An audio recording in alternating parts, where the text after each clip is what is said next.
Jackson took to the stage too early.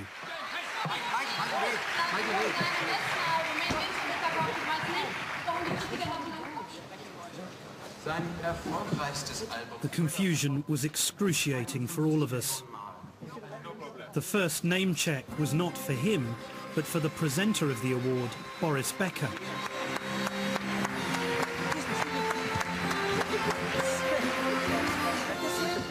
The one and only für den Bambi Popstar of the Millennium, Michael Jackson. The award was supposed to seal his position as the king of pop, but by the end of this trip, it had done nothing of the kind.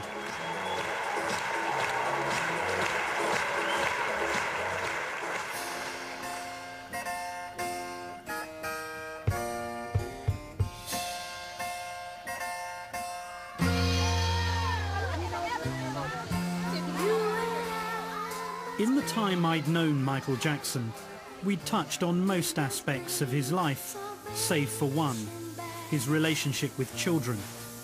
For me, perhaps the most disturbing aspect of his life story. As he often does, he'd invited a group of disadvantaged children to Neverland. They couldn't believe their luck.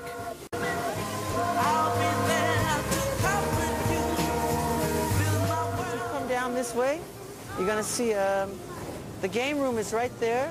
See where that big machine is inside? That's where I play all my games. And that's the tennis court. Ooh, hold on. Tell them to hold on. Don't fall out. Oh my God, if you dance too, I'll dance with you guys. I dance too. Because I'm kind of shy. You gotta dance with me. Yeah, teach us how to do the moonwalk. Oh, you know how to do the moonwalk. No, I learned it from you guys. What's over there? Oh, don't stand up yet. Hold on. I'm pretty bad. Okay, don't stand up yet. It's gonna jerk. It's gonna jerk. It's gonna, one little jerk. Okay. Okay, now you can go. But don't run. Whatever you do, don't run.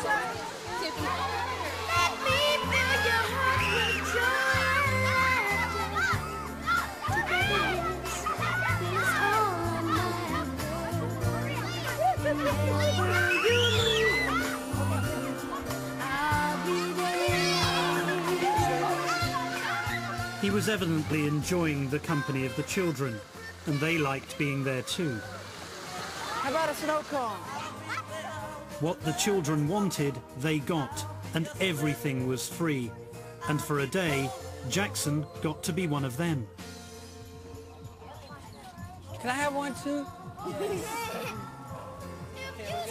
She called it first, and then you called it. Oh, me.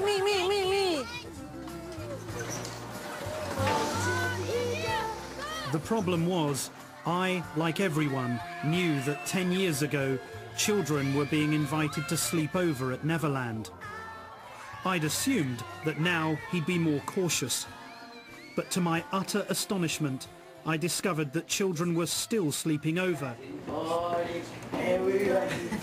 And then I met 12-year-old Gavin and his brother and sister. Gavin met Jackson 2 years ago after he'd been told he was dying of cancer. Your left, right, get on down, your left. What is it, Gavin, about Michael that makes him connect so well with children?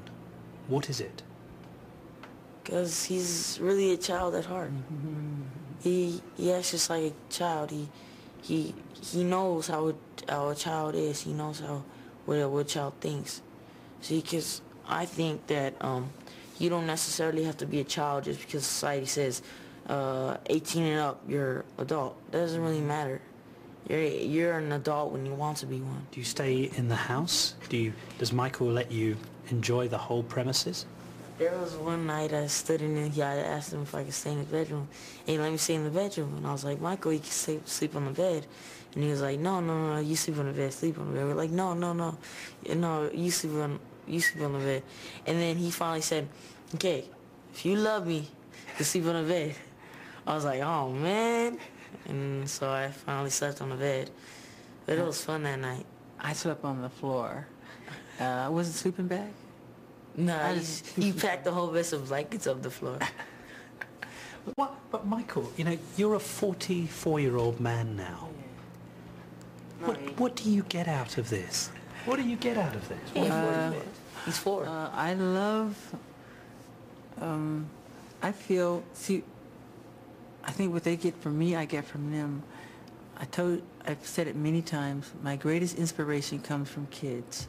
Every song I write, every dance I do, all the poetry I write, is all inspired from that level of innocence, that consciousness of purity.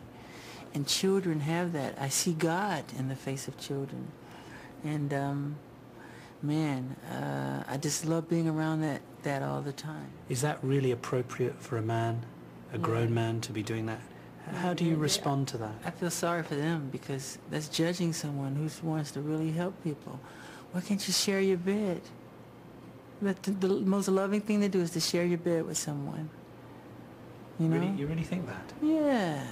I'll sleep on the floor. It's yours. Always give the best to the company, you know? Like to him, I said, because he was going to sleep on the floor. I said, no, you sleep in the bed, I'll sleep on the floor. But haven't you got a spare room or a spare house here where he could have stayed? Yeah, my mom was all very, very, very happy. And I know they're happy because I was happy. Did they come with you?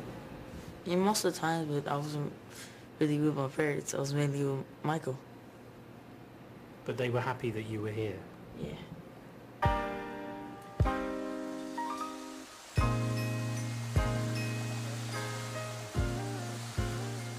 I felt very uneasy after this conversation. I knew I had to confront Jackson about what I thought was an obsession with children. It just couldn't be avoided. Early in the new year, Jackson agreed to what would be our final meeting, this time in Miami, Florida. There were unanswered questions, lots of them, areas of his life about which I felt he'd been less than honest. His face, his denials about plastic surgery, his relationship with Blanket's mother, and of course, I also wanted to return to the Neverland sleepovers. Confronting him wouldn't be easy, but now it had to happen.